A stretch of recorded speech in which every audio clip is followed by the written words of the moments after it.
अस्सलाम वालेकुम रहमतुल्लाहि वबरकातुहू। उम्मीद है आप सब खैरियत से होंगे। तो शुरू करते हैं अल-बकरा का तर्जुमा नंबर 11।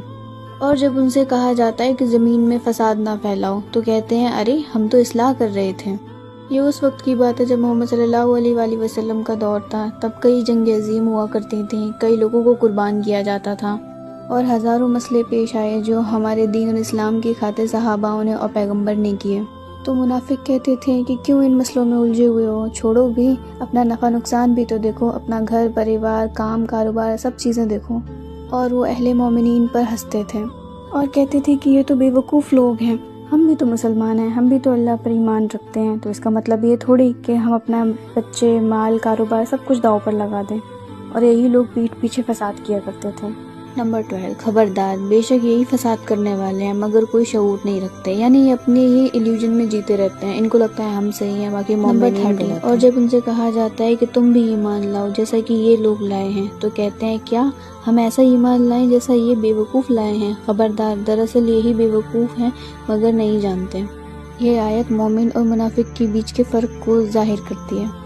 जैसे कि नंबर 14 है, और जब ये मोमिनों से मिलते हैं तो कहते हैं हम तो ईमान ले आए, और जब तन्हा अपने शैतानों में जाते हैं तो कहते हैं हम तो तुम्हारे साथ हैं, हम तो उनसे मजाक करते हैं। 13 और 14 दोनों आयतें ये इशारा करती हैं कि मोमिन होने और मोमिन होने का दिखावा करने में क्या डिफरेंस है।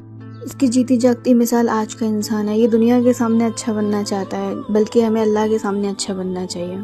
जैसे कि आयत 14 में है कि जब हम अकेले में अपने शैतानों से मिलते हैं तो हम कहते हैं कि हम तो मजाक करते हैं उनके साथ। सेम हम दुनिया के सामने नमाज पढ़ते हैं, ज़कात देते हैं, दिखावा करते हैं कि हम तो मोमिन हैं, बट जब हम अकेले में अपने शैतान से मिलते हैं तो कहते हैं अरे हम तो आप में से ही हैं। तो ये है मुनाफिक।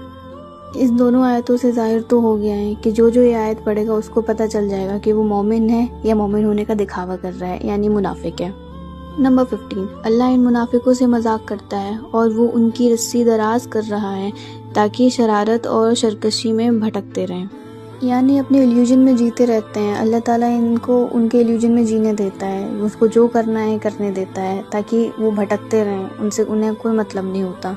और मुनाफिक बेवकूफ़ सोचते रहते हैं कि हम तो इबादत कर रहे हैं, अरे हम तो सब कुछ कर रहे हैं, अल्लाह ताला हमसे खुश है, बट ऐसा कुछ नहीं है। अल्लाह उनकी सारी चीज़ें पूरी कर देता है, उनकी मुरादें पूरी करता है ताकि वो अपने ही इल्यूजन में बने रहें। दूसरे पहलू से देखा जाए तो ये मुनाफिक भी यहूदों से कम थोड़ी है। वो भी तो यही कहते हैं कि हम अल्लाह को मानते हैं, क़यामत पर यकीन रखते हैं, लेकिन हमें इन सब चीज़ों से दूर रहते हैं। हमें अपने दीन और दुनिया दोनों को साथ लेकर चलना है। बट लोग ये नहीं समझते कि जिसको दीन आता है उसको दुनिया भी चलानी आती है। तो दीन और दुनिया अलग नहीं है, वो एक ही है, बस देखने का नज़रिया अलग है। आई होप आप समझ